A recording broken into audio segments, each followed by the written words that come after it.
꿈을 꾸는 아이들, 음악의 길을 걷는 아이들에게 무대를 선물하는 무대.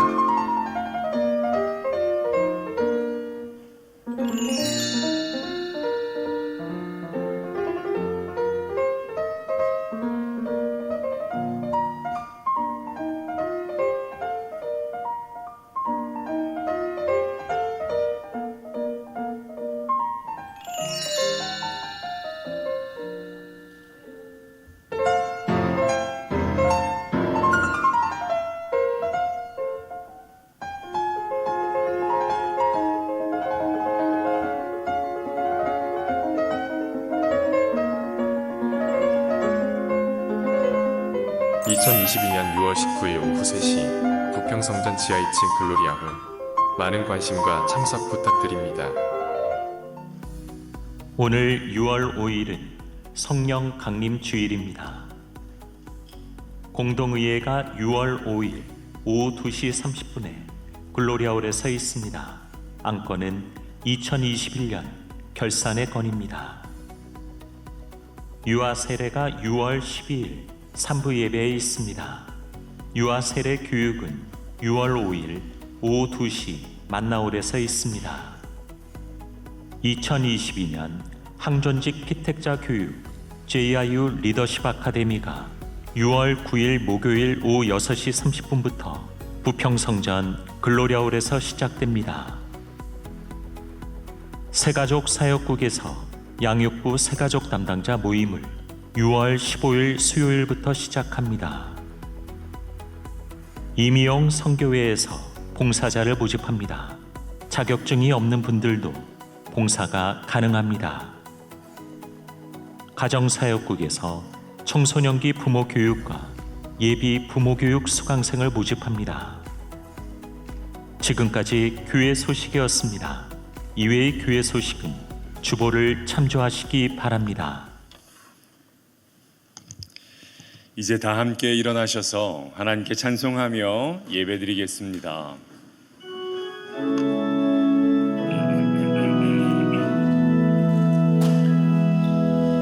왕의 지성성에 들어가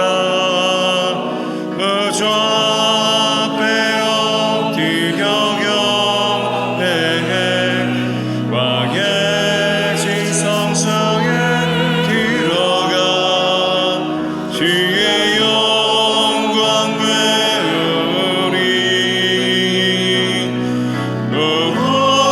거룩하신 주님 앞에서 주 이름 높이리. 왕의 지성소에 들어가 영화롭게 변하리. 왕의 지성소에 들어가 주 앞에 엎드려 경배해.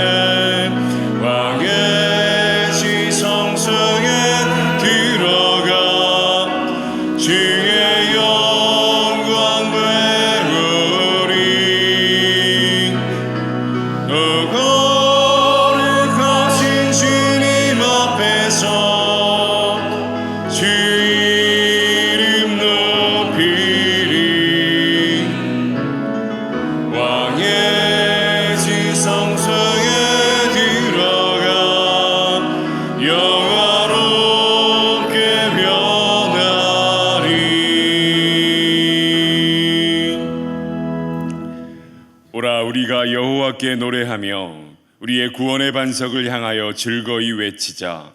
우리가 감사함으로 그 앞에 나아가며 시를 지어 즐거이 그를 노래하자. 여호와는 크신 하나님이시요 모든 신들보다 크신 왕이시기 때문이로다. 하나님은 영이시니 예배하는 자가 영과 진리로 예배할지니라. 아멘.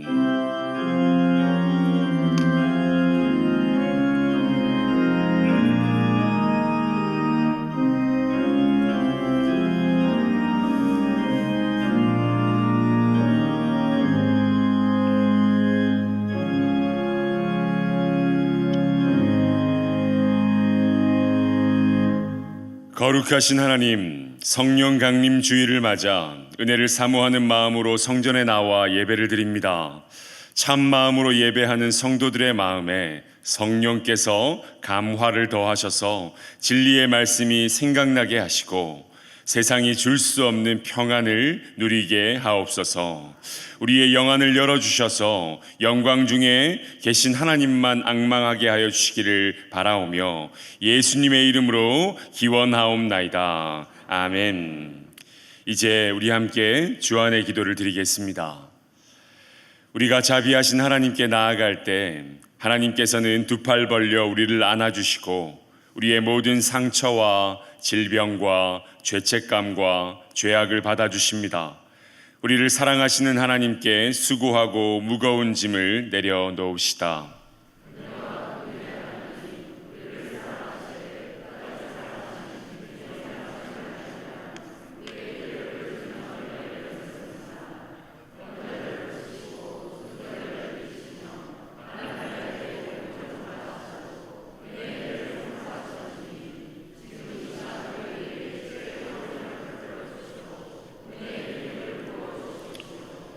복음을 들으십시오. 상심한 자들을 고치시며 그들의 상처를 싸매시는도다. 그가 별들의 수효를 세시고 그것들을 다 이름대로 부르시는도다. 우리 주는 위대하시며 능력이 많으시며 그의 지혜가 무궁하시도다. 아멘. 이 시간 말씀을 의지하며 침묵 가운데 우리의 모든 상처와 질병과 수고하고 무거운 짐을 주님 앞에 내려놓으며 계속해서 기도하겠습니다.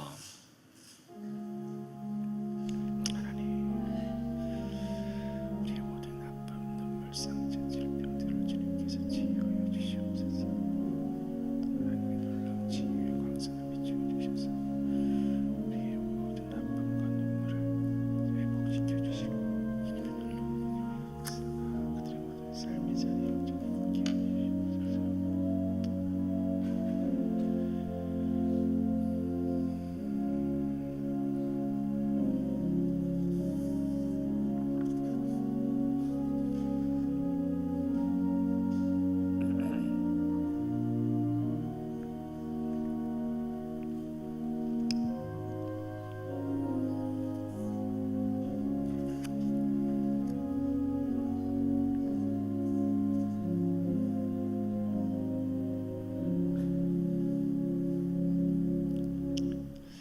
여기 우리에게 주시는 하나님의 위로의 말씀이 있습니다.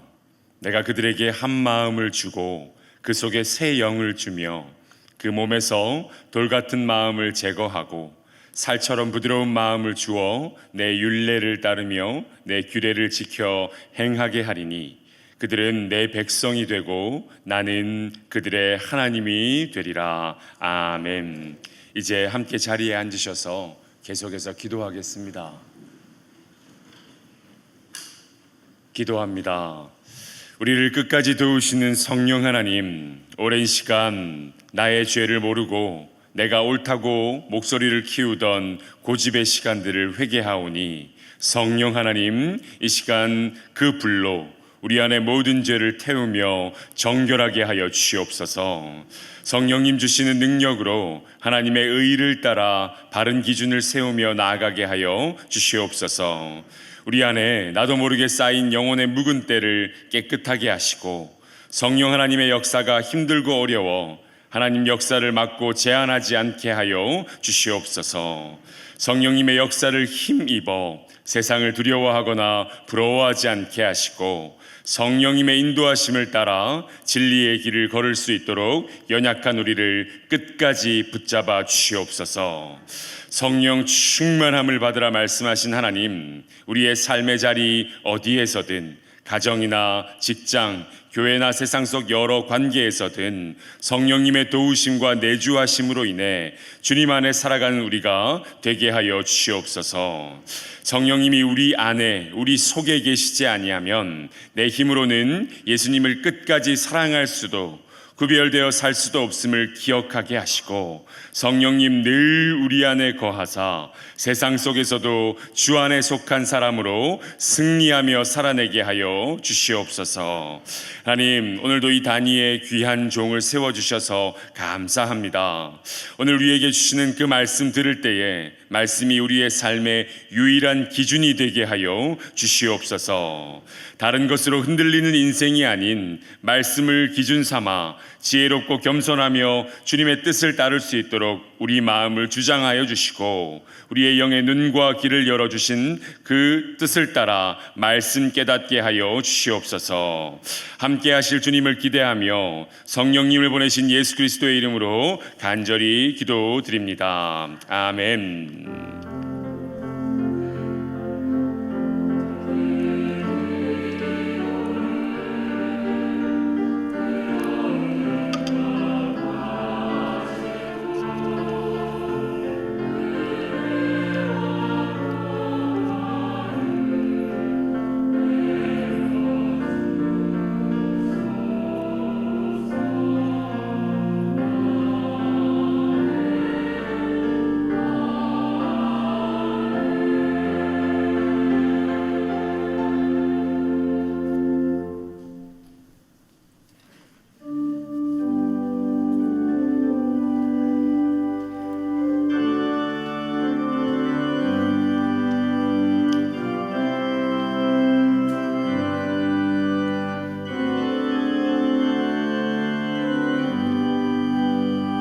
불길 같은 주 성령 간구하는 우리에게 지금 강림하셔서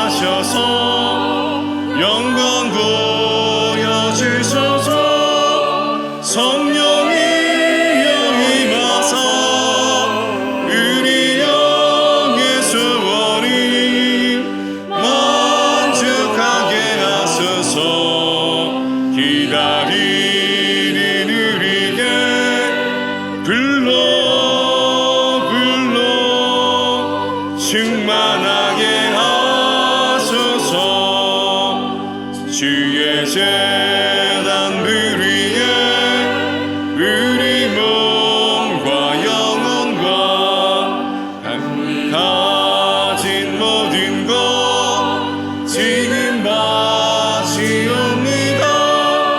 성령이 임하사 우리 영의 소원을 만족하게 하소서. 기다리는 우리에게 불러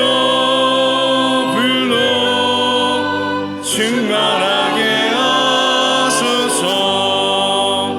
모든 것 다 바치고 비고 빈 내 마음에 성령 충만하도록 주여 채워주소서. 성령이 임하사 우리 영의 소원을 만족하게 하소서. 기다리는 우리에게 불러 충만하게 하소서. 구속하신 주께서 약속하신 성령을 믿고 간구하오니 지금 내려주소서. 성령이 임하사 우리 영의 소원을 만족하게 하소서. 기다리는 우리에게 불러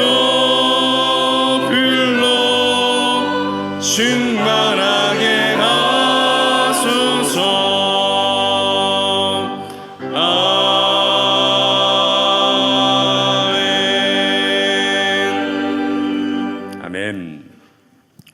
우리에게 주시는 하나님 말씀은 요한복음 14장 16절의 말씀입니다. 주보에는 16절, 17절 두 절이 나갔는데요. 오늘 우리에게 주시는 말씀은 16절 한 절의 말씀입니다. 제가 가진 성경으로 신약 성경 172쪽에 있습니다. 이제 하나님 말씀을 봉독하겠습니다. 이 말씀을 봉독할 때에 살아계신 하나님의 음성을 다 함께 들으실 수 있기를 바랍니다. 하나님의 말씀입니다. 내가 아버지께 구하겠으니 그가 또 다른 보혜사를 너희에게 주사 영원토록 너희와 함께 있게 하리니. 아멘.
아멘. 때를 따라 이루시는 섭리 안에서라는 이 가사가 얼마나 은혜로운지 모릅니다. 은혜로운 찬양 너무 감사드리고요. 오늘도 성령 강림 주일이어서 여기 또 특별히 강단을 보시면 원래 아름다웠지만 오늘은 더 멋있는 것 같아요. 흰 참새가 왔다고 그러실 분이 계실지 모르겠는데 비둘기를 아마 형상화한 것 같고 또 불꽃 모양을 이렇게 형상화한 것 같아요. 너무나 멋진 장식 또 우리 꽃꽂이 팀 감사드립니다. 설교 전에 광고 한 가지 드리고 말씀 나누려고 하는데요. 우리 주한교회 9년 동안 사역해 오셨던 이희정 목사님이 사임하게 되셨습니다. 이희정 목사님은 계양구 작전동에 있는 참소망교회 담임 목사로 이제 다음 주에 부임을 하시고 6월 19일에 위임식을 갖게 될 예정이라고 합니다. 위에서 기도해 주시고 앞으로 함께 협력해서 우리 인천 지역의 복음화를 위해 하나님 나라 확장을 위해 귀하게 쓰임받는 목사님과 또 교회 될 수 있도록 많이 중보 기도해 주시길 부탁드립니다. 기도하겠습니다.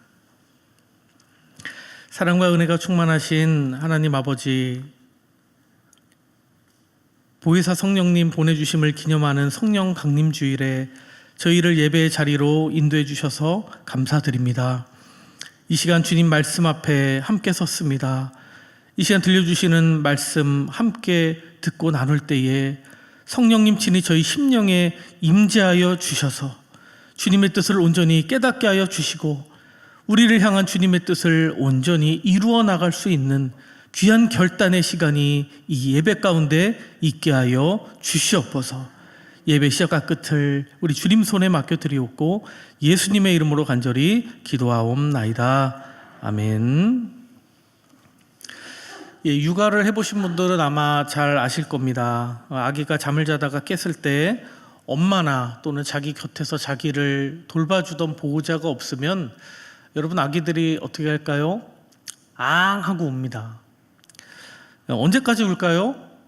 보호자가 올 때까지. 나를 돌봐주던 그 손길이 다시 내게 와서 나를 안아주고 달래주고 위로해주고 그 아기 갖고 있는 불편함을 해소시켜 줄 때까지 아기는 웁니다. 아기가 할 수 있는 것은 우는 것밖에 없기 때문에 자기 불안이나 욕구를 우는 것으로 표현해서 자기 보호자가 또는 엄마가 자기에게 오도록 만드는 것이죠. 여러분, 예수님과 함께 3년이라는 시간을 동고동락하며 살았던 제자들에게 있어서 여러분, 예수님이 어떤 존재였을까요? 아마도 태어난 지 얼마 되지 않아서 엄마라고 하는 존재, 보호자라고 하는 존재를 생명줄로 여기며 살아가는 그 아기처럼 아마도 예수님의 그 제자들도 예수님을 그런 엄마 같은 존재로, 예수님 없으면 나는 아무것도 할 수 없는 존재라 여기며 아마 긴 시간을 함께 했을 것입니다. 근데 무엇보다 예수님과 함께 하면서 제자들은요, 참 놀라운 경험을 많이 했습니다. 이전에는 경험해보지 못했던 놀라운 일들, 또 놀라운 말씀들을 제자들은 듣고 경험하게 되었다는 거예요. 여러분, 요한복음만 읽어봐도 그런 놀라운 일들이 많이 기록이 되어 있습니다. 요한복음 2장에 보면 물을 포도주로 바꾸시는 놀라운 기적을 제자들이 경험하죠. 또 4장에 보면 한 왕의 신하의 아들을 직접 만나지도 않고 말씀만으로 고치시는 역사를 또 체험합니다. 또 5장에 보면 베데스다 목가에 38년 된 병자를 일으키시는 기적을 체험하게 되고요. 또 6장에 보면 오병이어 기적, 5,000명을 먹이시고 남기시는, 또 무리를 걸어서 제자들에게로 오시는 예수님을 체험하게 됩니다. 9장에 보면 날 때부터 보지 못하는 시각장애인의 눈을 열어 보게 하시고요. 또 요한복음 11장에 보면 우리가 잘 아는 나사로의 부활 사건, 이미 죽은 지 나흘이 되어서 냄새가 나나이다 라고 얘기할 정도로 부패된 그런 상황 속에서 그 죽은 자를 일으키시는 예수님을 제자들이 체험하게 되었다라는 겁니다. 여러분, 이런 예수님과 함께 있으니까 얼마나 든든하겠습니까? 먹을 것이 떨어졌다고 걱정이 되겠습니까? 배를 타고 가다가 배가 뒤집혔다고 그게 걱정이 되겠습니까? 심지어 제자들 중에 한 명이 함께 다니다가 죽음을 맞이하더라도 여러분 두렵겠습니까? 예수님이 계신데요. 먹을 거를 주실 수 있는 분, 무리를 걷는 분, 죽은 자까지도 살리시는 그분이 여태 계신데 제자들이 뭐가 두렵겠습니까? 너무 든든했을 거예요. 그런데 여러분, 이렇게 귀한 예수님, 이렇게 의지가 되는 예수님이 제자들의 곁을 떠나신다면 여러분, 그럼 어떤 일이 일어나겠습니까? 그토록 의지하던 예수님이 자신들의 곁을 떠나게 된다면 제자들은 그 불안감이 얼마나 크게 나는 겁니다. 여러분, 아니나 다를까 예수님은 제자 중에 한 명인 가룟 유다가 예수님을 배신하고 많은 사람들이 이끌고 와서 예수님을 잡혀가시도록 하는 일이 발생하죠. 그러자 두려운 나머지 제자들은 모두 도망가고 맙니다. 마가복음 14장 50절 말씀에 보면 제자들이 다 예수를 버리고 도망가니라 라고 기록이 되어 있어요. 다 도망갔습니다. 그나마 수제자라 불리던 베드로와 또 이름이 정확히 나와 있지 않은 한 제자만이 그나마 용기를 내어서 예수님을 따라갑니다. 근데 몰래 따라가요. 근데 그 따라간 곳에서 어떤 사람이 베드로를 알아보고 당신도 그 사람과 함께 있었다. 예수님의 제자 아니냐라고 많은 사람들이 있는 데서 말하니까 자기도 잡혀갈까 봐 덜컥 겁이 난 거예요. 그래서 그 수제자라 불리던 베드로가 어떻게 합니까? 예수님 난 모른다고 3번이나 부인하게 되죠. 마가복음 14장 71절입니다. 그러나 베드로가 저주하며 맹세하되 나는 너희가 말하는 이 사람을 알지 못하노라 하니. 이후에 예수님이 십자가에 못 박혀 돌아가시자 이제 제자들은 뿔뿔이 흩어지게 됩니다. 그리고 일부는 이전에 하던 물고기 잡이나 하러 가자 하면서 다시 고향으로 돌아가는 일도 생깁니다. 여러분, 이런 제자들의 모습 보면 여러분 어떤 생각 드십니까? 참 제자들이 좀 너무한다라는 생각 들지 않으십니까? 왜냐면요, 우리는 단 한 번만이라도, 평생에 딱 한 번만이라도 정말 이 땅에 우리와 같은 몸을 입고 오신 그 예수님을 한번 이렇게 만나보고 싶은 그런 마음이 있지 않으십니까? 실제로 예수님을 만나면 기분이 어떨까? 나도 삭개오처럼 나무 위에 올라가서라도, 아니면 혈루증 여인처럼 많은 사람들 사이에서 소리를 질러서라도 예수님 한번 만나볼 텐데, 여러분 그런 생각 들지 않으십니까? 우리는 단 한 번만이라도 예수님이 직접 하시는 그 설교 말씀, 많은 사람들을 치유하시는 그 놀라운 기적의 현장에 단 한 번이라도 참여해서 예수님이 일으키시는 그 기적 단 한 번만 직접 볼 수 있다면 내 믿음이 더 클 텐데, 더 뜨거울 텐데, 여러분 그런 생각 들지 않으십니까? 근데 이 제자들은 3년이라고 하는, 대략 3년 정도 되는 그 시간을 예수님과 함께 했다라는 거예요. 같이 밥을 먹고, 같이 말씀을 듣고, 같이 배를 타고, 많은 사람을 치유하고 고치시는 그 놀라운 현장을 바로 곁에서 다 직접 봤다라는 거예요. 그런데 이런 제자들이 그 시간 동안을 예수님과 함께서도 얼마나 연약한 존재들이었는지, 마치 엄마 없으면 아무것도 할 수 없는 갓난 아기처럼 제자들은 이렇게 연약한 모습을 보이고 맙니다. 제자들은 아무것도 할 수 없었습니다. 예수님 없이는. 예수님 잡혀가시고 십자가에 못 박혀 돌아가시니까 도망갑니다. 그리고 모른다고 부인합니다. 예수님이 맡겨주신 사명 다 잊어버리고 우리 이전에 하던 물고기나 잡으러 가자고 고향으로 돌아갑니다. 여러분, 이렇게 연약한 제자들이 도대체 무슨 일을 할 수 있겠습니까? 아무것도 할 수 없을 것 같아요. 여러분, 그러고 보면 제자들이 너무한 것이 아니라 예수님이 너무한 것이 아닌가 하는 생각이 들어요. 여러분, 이런 제자들을 두고 어떻게 떠나십니까? 예수님이 가시기 전에 이 제자들, 예수님만큼 그렇게 담대한 사람들 다 만들어 놓고 가셔야지 이런 제자들 두고 어디 맘 편히 가시냐는 거예요. 그게 오히려 더 의문이 든다라는 겁니다. 이 예수님의 꿈인 하나님의 나라, 하나님의 통치가 임하고 하나님의 다스림을 모든 사람이 받는 그 나라가 하나님 나라인데, 그 하나님 나라의 확장은 이제 누가 이룰 수 있냐라는 겁니다. 제자들이 이렇게 연약한데 이런 제자들 두고 예수님이 가시면 이제 그 다음에 하나님 나라는 누가 읽어나갈 수 있겠는가, 그런 생각이 든다는 것이죠. 근데 여러분, 사도행전 2장 말씀을 보면요, 너무 말씀이 길어서 다 읽지 못했지만 사도행전 2장 말씀을 보면 이렇게 연약했던 제자들이 놀랍게 변화된 내용이 기록이 되어 있습니다. 이 제자들이 정말 과거에 그랬던 제자들이 맞나 싶을 정도로 너무나 놀라운 얘기가 사도행전 2장부터 쭉 이어져 나오고 있어요. 특히 오순절 설교라고 불리는 유명한 설교를 한 그 베드로를 보면요, 진짜 이 베드로가 과거에 예수님 모른다고 3번 부인했던 그 제자가 맞나 싶다라는 거예요. 사도행전 2장 14절 말씀입니다. 베드로가 11 사도와 함께 서서 소리를 높여 이르되 유대인과 예루살렘에 사는 모든 사람들아, 이 일을 너희로 알게 할 것이니 내 말에 귀를 기울이라, 이렇게 말합니다. 무서워서 도망갔던 제자들이 많은 사람들 앞에 당당히 서서 내 말에 귀를 기울이라라고 지금 외치고 있다라는 거예요. 또 이어지는 2장 32절입니다. 이 예수를 하나님이 살리신지라 우리가 다 이 일의 증인이로다. 여러분, 베드로가 한 설교의 내용입니다. 무섭다고 도망가던 사람이, 모른다고 부인하던 그 제자가 많은 사람들 앞에 서서, 예수님을 잡아가던 그 유대인들 앞에 서서 유대인들아 너희 들으라, 우리가 증인이다, 이렇게 지금 외치고 있더라는 거예요. 여러분, 제자들은 많은 사람들 앞에서, 특히 베드로는 이렇게도 담대하게 자신들이 예수님의 부활의 증인이라고 복음을 전합니다. 그러다가 예수님을 반대하던 이들, 유대인들을 비롯한 많은 사람들에 의해서 이 제자들이 잡혀가고 또 갇히게 되는 일이 생겨요.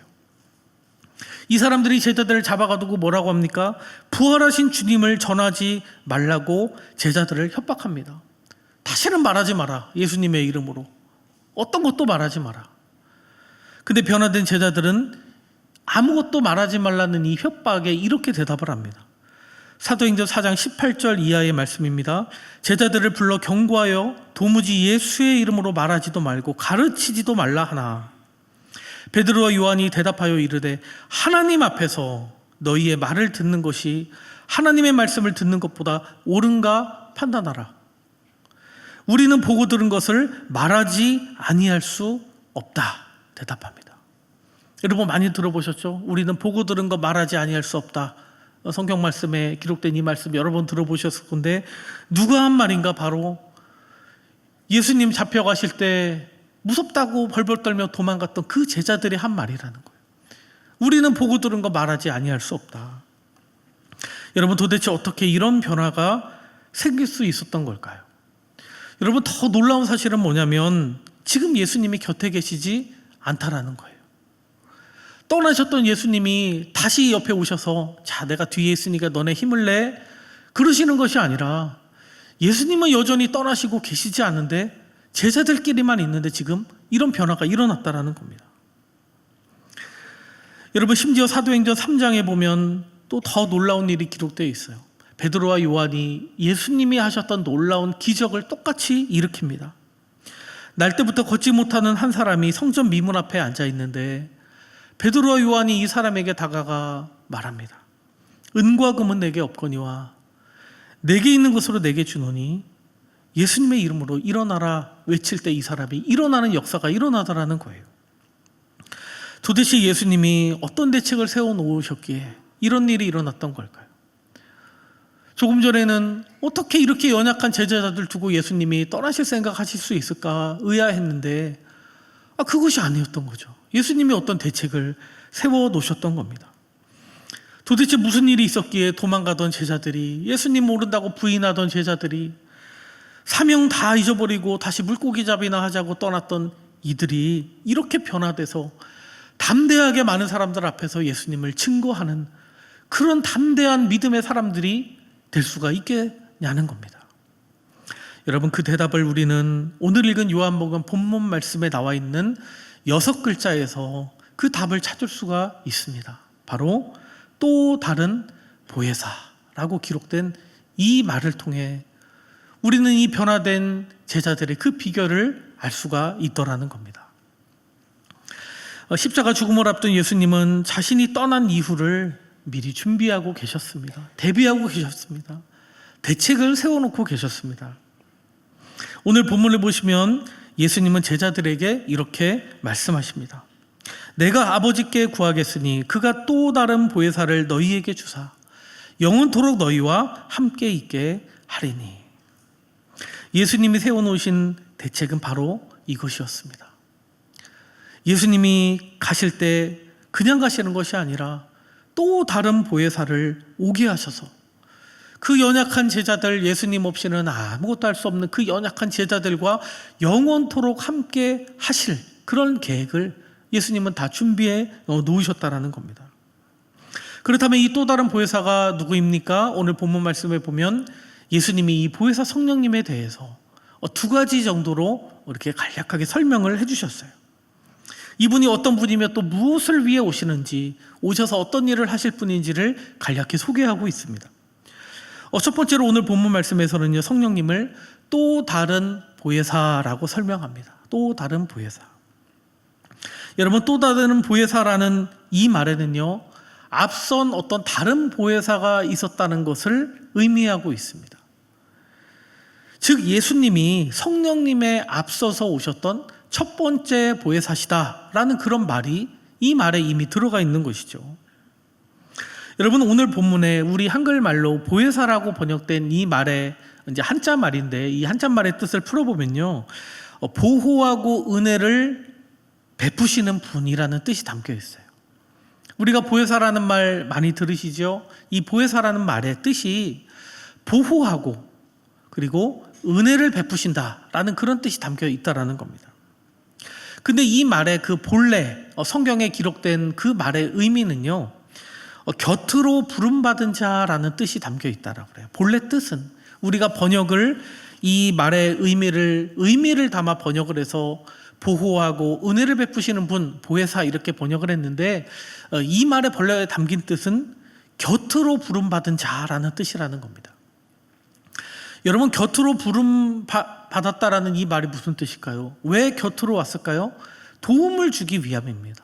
돕기 위한 거예요. 도움이 필요한 누군가의 곁에 와서, 도움이 필요한 누군가의 곁에 부름을 받아와서 도움을 주시는 분, 그분이 바로 보혜사신데, 예수님이 바로 첫 번째 보혜사로 이 땅에 오셔서 죄로 인해 하나님과 우리 사이에 끊어진 그 끊어진 길을 다시 열어주시고, 우리 힘으로는 어찌할 수 없는 그 죄의 문제를 해결해 주시고 하나님과의 관계의 문제를 해결해 주신 첫 번째 보혜사, 그분이 바로 예수님이셨더라는 겁니다. 그렇다면 보혜사 성령님은 누구신가? 이분도 보혜사긴 보혜사신데 또 다른 보혜사시라는 거예요.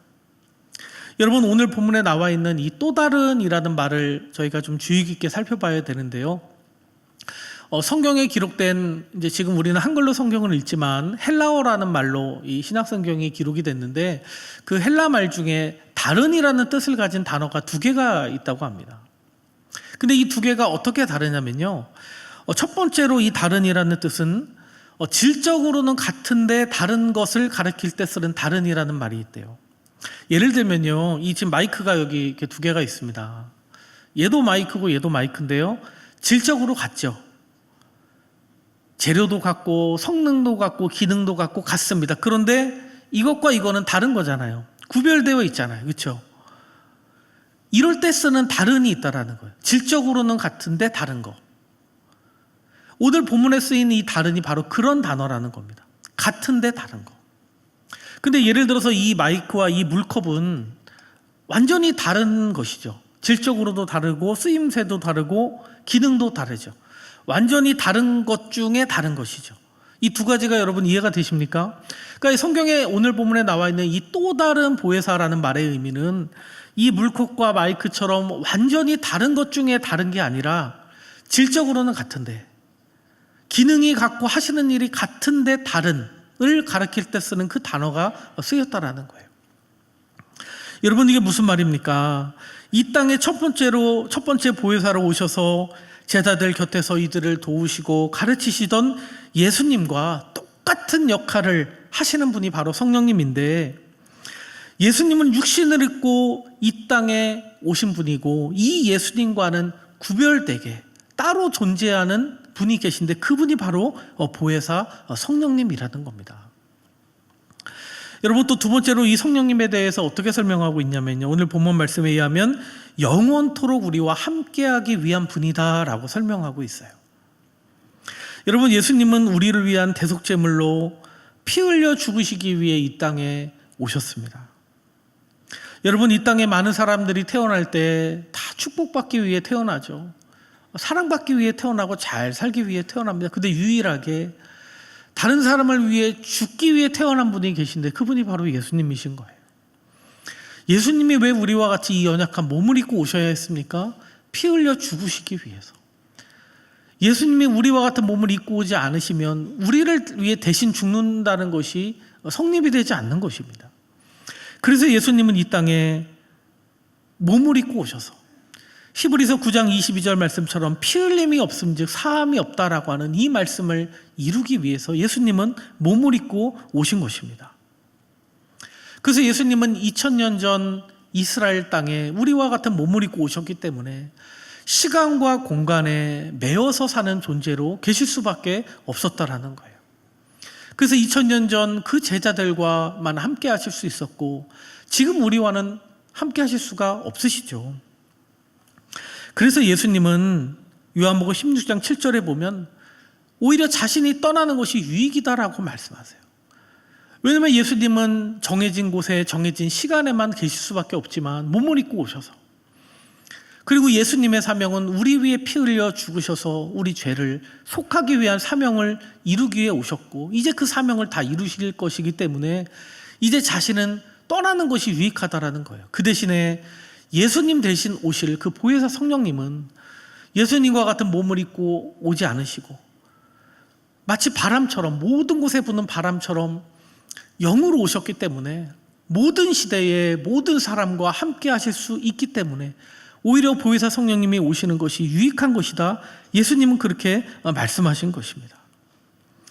그래서 예수님이 떠난 뒤에 여러 그 제자들과 또 초대교회에 함께 있었던 많은 성도들과 그리고 2000년이라는 긴 시간이 흐르는 동안 예수님을 믿고 의지하며 살았던 수많은 기독교인들과 그리고 지금 이 시간 이 자리에 앉아 계신 여러분 한 명 한 명과 바로 그 보혜사 성령님은, 영으로 계신 성령님은 함께 계실 수가 있는 것입니다. 예수님이 떠나신 후에 약속대로 오신 이 보혜사 성령님이 제자들에게 임했을 때, 그 오순절에 성령 강림 그날에 성령님이 임했을 때 제자들은 이전과 다른 사람으로 변화될 수가 있었던 것입니다. 이제는 마치 이 마음에 예수님을 모시고 다니는 것과 똑같은 그 보혜사 성령님이 오셔서 힘을 주시고 담대함을 주시고 용기를 주시고 그리고 무슨 말을 전하고 선포해야 할지 지혜로, 지식으로 우리 성령께서 깨닫게 하시고 예수님께서 가르침 받았던 많은 것을 기억나게 하시고 그것을 전할 수 있는 말씀을 그 입술에 넣어주셨기 때문에 이 보혜사 성령님의 도움으로 제자들은 놀라운 사역을 감당할 수가 있었던 것입니다. 여러분 사도행전 2장 1절로 4절 말씀에 보면 바로 그 오순절 성령 강림 사건이 자세히 기록이 되어 있습니다. 제가 일부분만 좀 읽어드릴게요. 사도행전 2장 1절입니다. 오순절 날이 이미 이름에 그들이 다 같이 한 곳에 모였더니 호련히 하늘로부터 급하고 강한 바람 같은 소리가 있어 그들이 앉은 온 집에 가득하며 마치 불의 혀처럼 갈라지는 것들이 그들에게 보여 각 사람 위에 하나씩 임하여 있더니 그들이 다 성령의 충만함을 받고 성령이 말하게 하심을 따라 다른 언어들로 말하기를 시작하니라. 여러분 이것이 바로 맨 처음 있었던 성령 강림 사건을 기록한 내용입니다. 바로 이 일이 있었기 때문에 제자들이 담대하게 변화될 수가 있었던 거예요. 이런 일이 있었기 때문에 성령 충만함을 받았기 때문에 도망가던 삶에서 담대한 증인의 삶으로 제자들이 변화될 수 있었던 것입니다. 사도행전 2장 33절에 보면 제자들이 계속해서 또 이렇게 증언합니다. 하나님이 오른손으로 예수를 높이심에 그가 약속하신 성령을 아버지께 받아서 너희가 보고 듣는 이것을 부어 주셨느니라. 또 사도행전 4장 8절에 이에 베드로가 성령이 충만하여 이르되 백성의 관리들과 장로들아 너희와 모든 이스라엘 백성들은 알라 너희가 십자가에 못 박고 하나님이 죽은 자 가운데서 살리신 나사렛 예수 그리스도의 이름으로 이 사람이 건강하게 되어 너희 앞에 섰느니라. 그 성전 미문에 날 때부터 앉아있던 그 사람을 일으킨 뒤에 베드로가 한 증언이 바로 이것입니다. 성령 충만하여 예수님의 그 능력으로 이 사람이 일어났다 담대하게 증언한 것입니다. 영원히 함께 하시는 보혜사 성령님이 오셨고 또 그분께 온전히 사로잡힌 성령 충만한 사람이 되었기 때문에 제자들은 주님 맡겨주신 사명을 감당하는 삶을 살 수가 있었던 것입니다. 여러분, 성령 충만이라는 말 우리 많이 쓰는데요. 여러분, 성령 충만이 무엇입니까? 여러분, 성령 충만은 단지 어떤 감정이나 어떤 기분 같은 것만을 말하는 것이 아닙니다. 성령 충만이라는 것은요, 우리 인생의 운전대를 성령님이 잡고 그분이 원하시는 곳으로 가는 것, 내 인생 가운데 내 뜻을 이루는 것이 아니라 하나님의 뜻, 하나님의 사명이 이루어지는 것, 그것이 바로 성령 충만이고 성령 충만한 삶이라는 것입니다. 내 뜻대로 사는 것이 아니라 하나님의 뜻대로 그분이 맡기신 사명을 이루어 나가는 삶이 바로 성령 충만한 삶인 것이죠. 여러분이 성령 충만하냐는 것을 좀 더 쉽게 이해하기 위해서 조금 안 좋은 얘기는 하지만 그래도 예를 들어서 하나 설명드리겠습니다. 여러분, 가끔 길거리 가시다 보면 그 술에 충만한 분들 가끔 보시죠. 길에서 누워 주무시고 아주 술에 충만한 분들 가끔 길거리에서 보게 됩니다. 여러분, 술에 충만하면, 알코올 충만하면 여러분 어디에 사로잡혀 살아갑니까? 우리 이성적인 생각에 사로잡히지 못하고 그 술에 의해 의존해서 살아가게 됩니다. 알코올 충만한 이들의 증언에 따르면 알코올 충만하면 변화돼서 여러 가지 체험을 하게 된다고 그래요. 아스팔트가 막 일어난답니다. 갑자기. 전봇대가 막 쓰러지고요. 그리고 사람인데 갑자기 강아지로 변신하기도 한다고 해요. 그리고 길거리에서도 전혀 부끄러움이나 추위를 느끼지 못하고 아주 편안하게 잠을 잘 수 있다고 합니다. 이것이 바로 알코올 충만할 때 일어나는 일인 것처럼, 여러분, 성령 충만하면, 보혜사 성령님께 온전히 사로잡히면 마찬가지로 그 성령님이 원하시는 것을 하게 되는 겁니다. 그분이 원하시는 열매를 맺고 하나님이 우리 각자에게 맡기신 사명을 이룰 수 있는 그런 삶을 살게 되는 것이 바로 성령 충만이라는 거예요. 여러분, 갈라디아서 5장 22절로 23절에 보면 성령의 열매가 기록되어 있습니다. 여러분, 우리가 성령 충만한 사람인지 어떻게 할 수 있을까요? 여러분 자신이, 우리 각자가 내가 성령 충만한가를 여러분 어떻게 확인하실 수 있겠습니까? 바로 이 갈라디아서에 나와 있는 성령의 열매가 내 삶 가운데 드러나고 있다면, 내 삶에 맺히고 있다면 성령 충만한 것입니다. 갈라디아서 5장 22절로 23절입니다. 오직 성령의 열매는 사랑과 희락과 화평과 오래 참음과 자비와 양선과 충성과 온유와 절제니 이 같은 것을 금지할 법이 없느니라. 여러분, 사도행전에 나온 이 제자들의 모습, 성령 충만하여 변화된 이 제자들의 모습을 보면 이 성령의 열매가 보이더라는 거예요. 박해받을 거를 뻔히 알면서도, 박해받을 걸 알면서도 복음을 전합니다. 감옥에 갇힐 걸 알면서도 기뻐하면서 가더라는 거예요. 여러분, 희락이라는 것이 기쁨이라는 뜻인데요, 희락의 열매가 맺힌 겁니다. 여러분, 그 복음 전하는 길이 얼마나 험하겠습니까? 얼마나 고난스럽겠습니까? 근데 그 험한 고난의 길을, 복음 전도의 길을 인내하면서 그것들 다 참으면서 갑니다.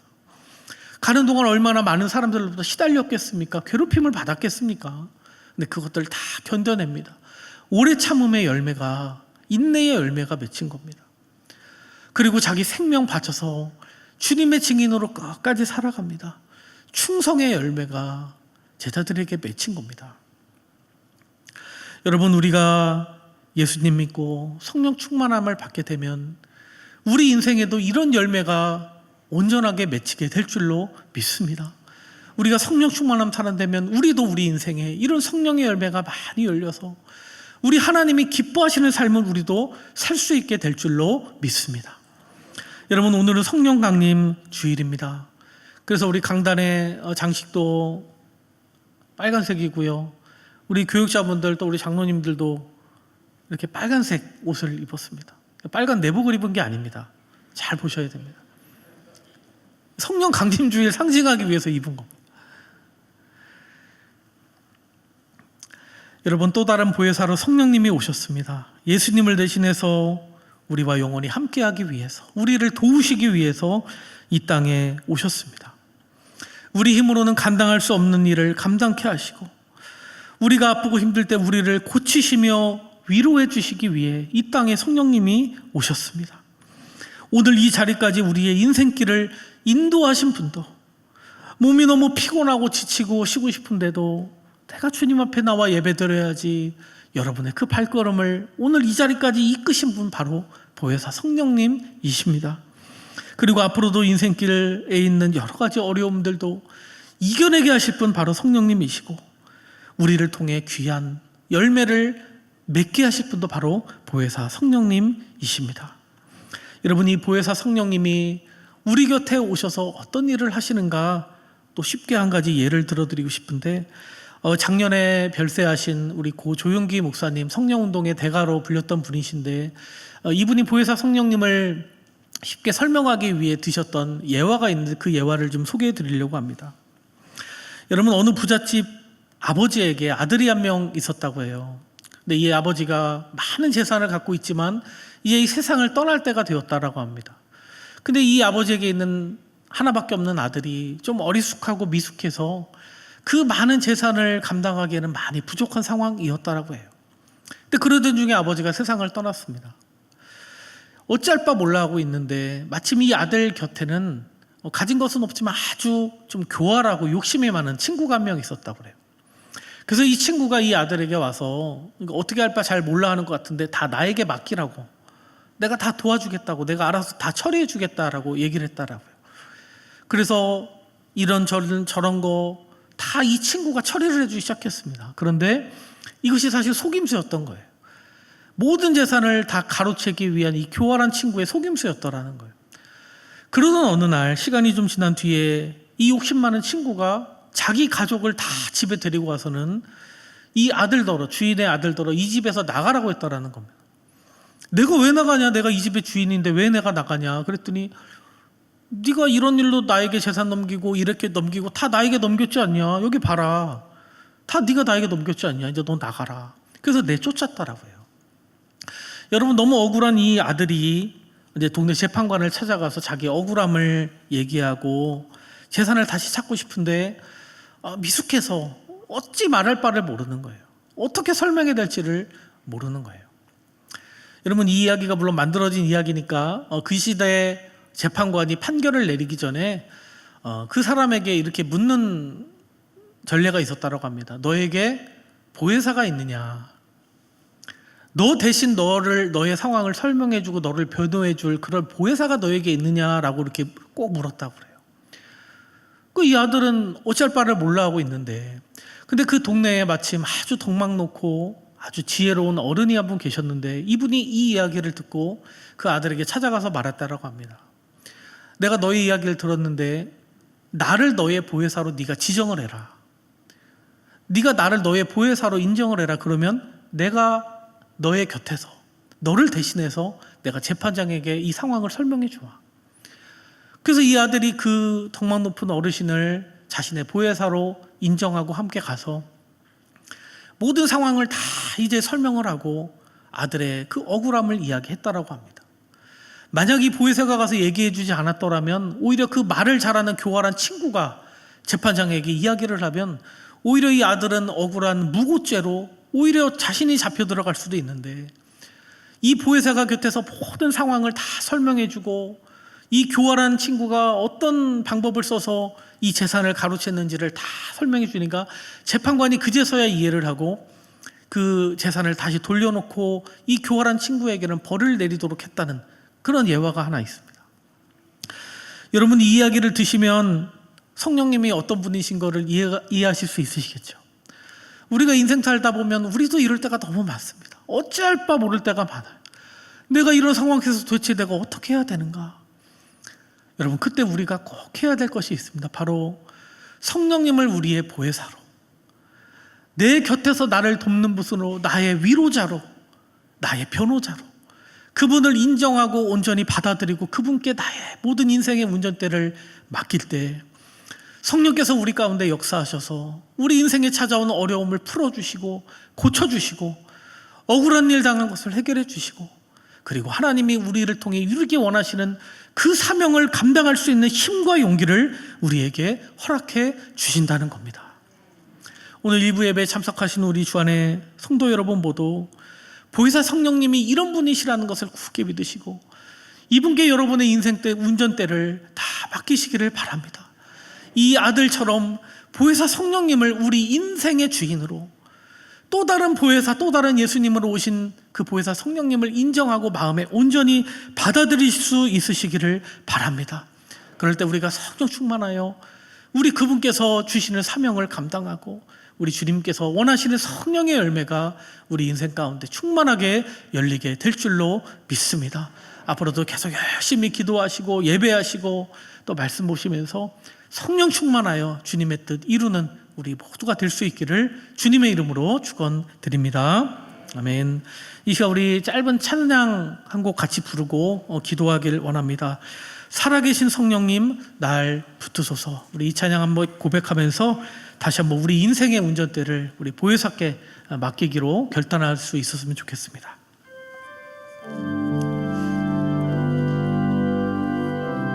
살아계신 성령님, 살아계신 성령님 날 붙드소서. 살아계신 성령님, 살아계신 성령님 날 살피소서. 채우소서,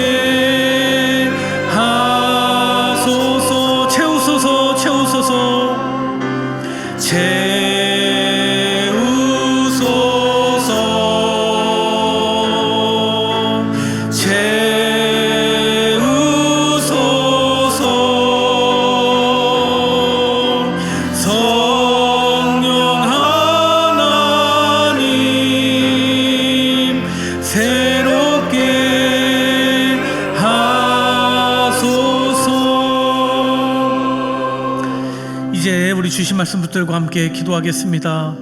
또 다른 보혜사로 오신 보혜사 성령님, 이 시간 저희가 성령님을 깊이 의지하며 우리 인생의 운전대를 주님께 맡기기 원합니다. 우리 곁에 오셔서 우리를 변화시켜 주시고 성령의 열매 맺는 삶 살도록 인도하여 주시옵소서. 또한 이 시간 우리의 상처와 아픔과 고민도 다 성령님께 맡깁니다. 우리 성령님 오셔서 어루만져 주사 치료하여 주시옵소서. 우리 이런 기도 제목 가지고 간절하게 성령님 의지하며 합심해서 기도하겠습니다. 세상에 계신 하나님 아버지, 참 감사합니다. 성령 강림 주일을 맞이하여 이 시간 우리가 다시 한번 보혜사 성령님을 의지하며 우리 인생의 운전대를 주님께 맡기기 원합니다. 성령님 오셔서 저희들을 다스려 주시옵소서. 저희들의 인생의 운전대를 붙잡아 주시옵소서.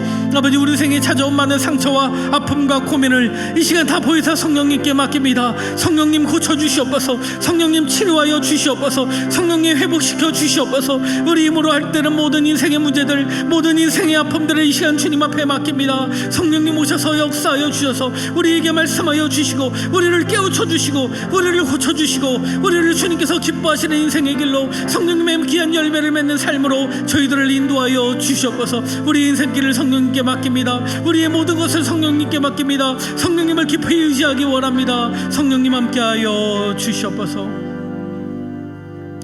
이제 우리 함께 긴급 기도 제목을 가지고 함께 기도하겠습니다. 고미와 집사님 유방암입니다. 6월 13일에 수술 받습니다. 치료의 하나님 친히 역사하여 주시고 집도하여 주셔서 깨끗이 치료하여 주시옵소서. 우리 박영남 성도님 운동실조증이라는 희귀병을 앓고 계십니다. 뇌가 굳어지고 어지럼증이 심하다고 합니다. 치료의 길이 없다고 하는데 능력의 성령님 만져주셔서 온전히 하나님의 영광을 나타내게 하여 주시옵소서.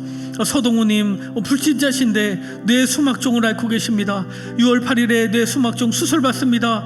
여러 번 뇌종양 수술을 받았는데 이번 수술 잘 받게 하시고 치료하시는 주님을 만나 구원하는 역사도 있게 하여 주시옵소서. 우리 또 구현수님 불신자십니다. 암 수술을 두고 기도합니다.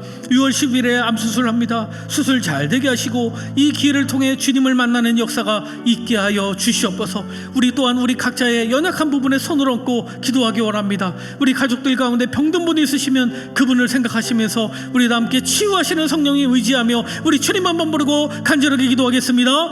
주님, 치료의 하나님, 우리 치료의 성령님, 역사하시는 아버지 하나님, 이 시간 간절히 성령님을 의지하며 이 시간 간구합니다. 우리 고미화 집사님 6월 13일에 암수술 받습니다. 치료의 하나님 친히 집도하여 주셔서 아버지 깨끗이 치료받는 역사가 있게 하여 주시옵소서.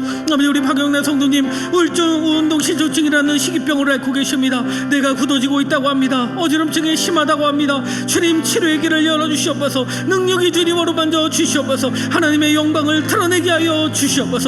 우리 서동우님 뇌 수막종을 앓고 계십니다. 6월 8일에 수술 받습니다. 아버지 여러 번 이미 뇌 수막 아버지 뇌종양 수술을 받은 적이 있으시다고 합니다. 아버지 이번에도 우리 주님 역사하여 주시길 원합니다. 온전히 치료하시는 주님을 만나게 하여 주옵소서. 구원받게 하여 주시옵소서. 치료의 하나님, 치료의 성령님 역사하여 주시옵소서. 우리 구현선님 위해 기도합니다. 암 수술 받습니다. 아버지 6월 10일 암 수술 받을 때 우리 성령님 친히 함께 하여 주시고 어루만져 주시고 역사하여 주셔서 아버지 이 수술을 통해 또 치료를 통해서 살아계신 하나님, 치료의 하나님을 깊이 만나고 체험하는 은혜의 역사가 있게 하여 주시옵소서. 아버지 저희는 부족하고 연약합니다. 저희는 연약합니다. 우리의 모든 연약함을 주님 손에 맡깁니다. 또한 우리 자신과 우리 사랑하는 가족들의 모든 연약함도 주님 손에 맡깁니다. 주님 치료하여 주시옵소서. 역사하여 주시옵소서. 어루만져 주시옵소서. 치료의 성령님 깊이 의지합니다. 치료하시는 하나님 체험할 수 있도록 우리 주님 역사하시고 인도하여 주시옵소서.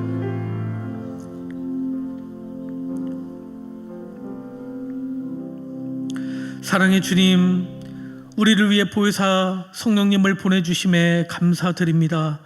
이 시간 우리를 위해 오신 보혜사 성령님을 환영합니다. 성령께 우리 인생의 운전대를 온전히 맡기길 원합니다. 오셔서 저희를 다스려 주시고 우리를 변화시켜 주시고 우리를 위로하여 주시고 우리를 치료하여 주시옵소서. 특별히 이 시간 육신의 질병으로 고난 가운데 있는 이들 있어 이들 주님 앞에 아뢰입니다.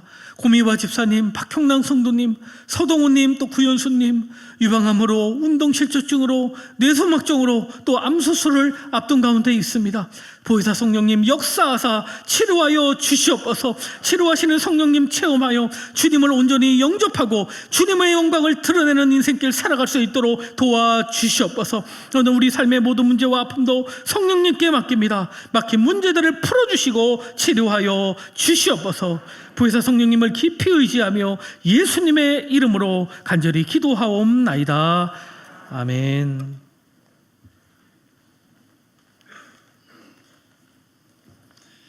지금은 하나님께 봉헌하는 시간입니다. 봉헌은 안내받으신 온라인 계좌나 예배당 안에 헌금함을 통해서 하시기 바랍니다.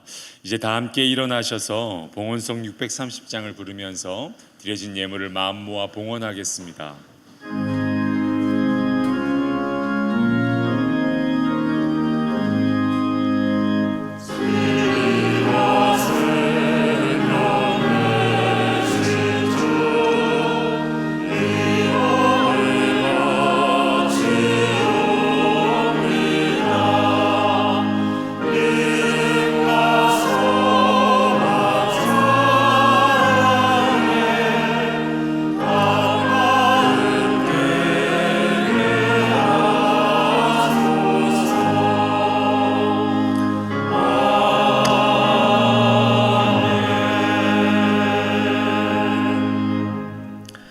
하나님 아버지, 코로나로 인해 어렵고 힘든 삶 중에도 주님 주신 은혜에 감사하여 이제는 모인 주의 자녀들, 또 온라인으로 예배드리는 주의 자녀들 믿음으로 귀한 예물 주님 앞에 올려드립니다.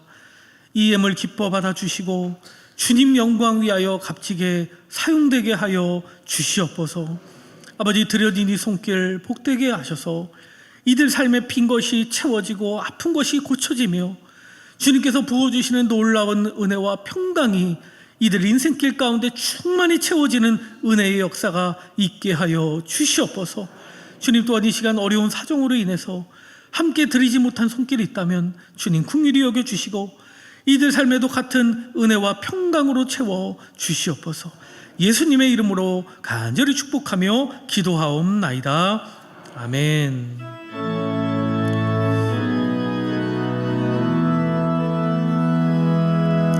주 선한 능력으로 안으시네. 그 크신 팔로 날 붙드시네. 절망 속에도 흔들리지 않고 사랑하는 주 얼굴 구하리. 이전의 괴로움 날에 못 사고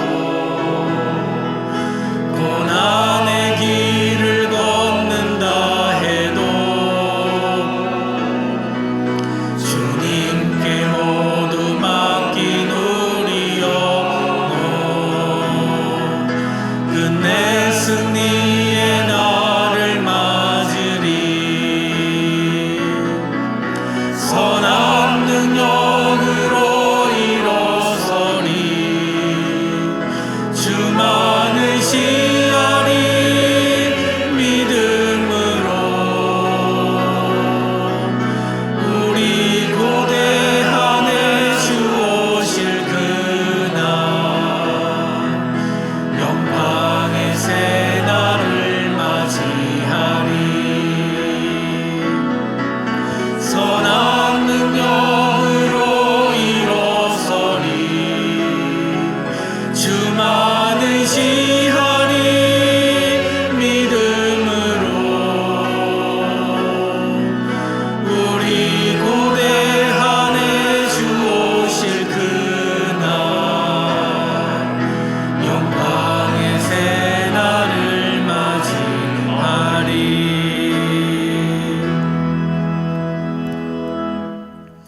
이제는 우리 주 예수 그리스도의 은혜와 아버지 하나님의 크고 무한하신 사랑하심과 세상 끝날까지 영원히 우리와 함께 하시는 또 다른 보혜사 성령님의 교제하심과 위로하심과 곁에서 돌봐주심의 역사가 보혜사 성령님 의지하며 성령의 열매 맺는 삶 살길 소망하는 이 자리에 모인 모든 주의 자녀들 위해 이들의 가정과 일터와 이들의 모든 삶의 앞날 위에 또한 고통으로 신음하고 있는 이 땅의 많은 사람들 위해 우크라이나 땅 위에 지금으로부터 영원토록 함께하여 주시기를 간절히 축원하옵나이다. 아멘.